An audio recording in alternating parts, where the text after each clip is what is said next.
Olá, hoje a gente vai dar uma olhada profunda no capítulo 5 de Jeremias.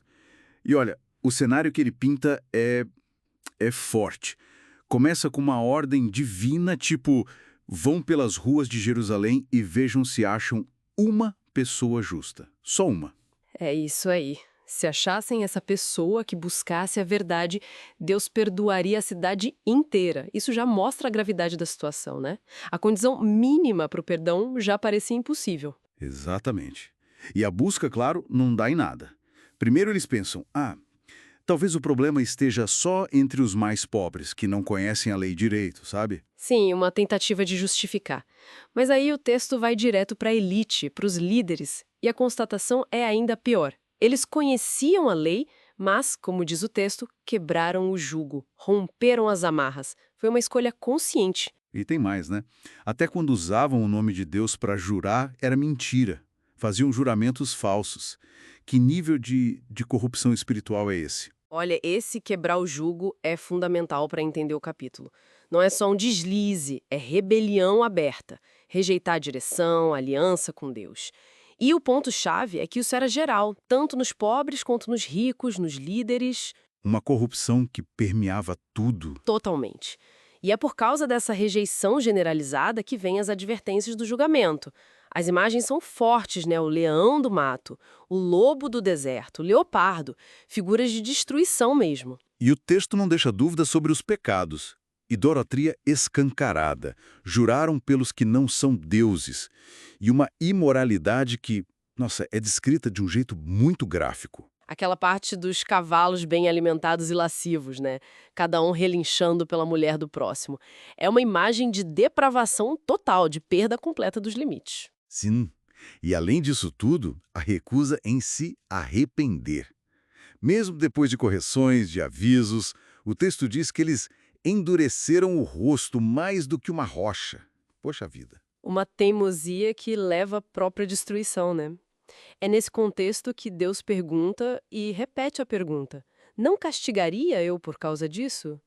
Não é bem uma pergunta esperando resposta, é mais uma afirmação da justiça inevitável. Faz todo sentido, e a consequência anunciada é terrível.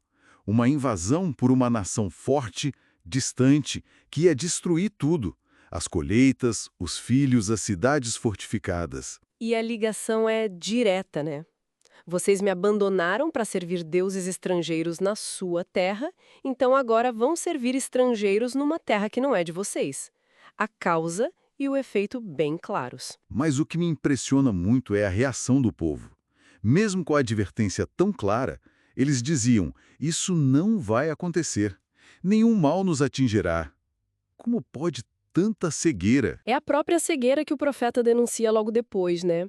Ouçam isto, povo insensato e sem entendimento, que tem olhos, mas não vê, que tem ouvidos, mas não ouve.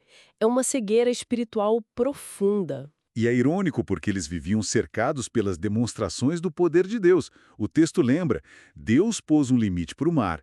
Ele dá as chuvas na estação certa, garante as semanas de colheita. Exato, eles se beneficiavam da ordem e da provisão divinas, mas não tinham temor, não reconheciam. É uma ingratidão e uma insensibilidade enormes. E essa cegueira se reflete na sociedade. O capítulo fala de ganância, de casas cheias de fraude, gente que enriquece passando por cima dos outros. Sim, e a falta de justiça com os mais vulneráveis. Diz que os poderosos não defendem a causa do órfão nem os direitos dos necessitados.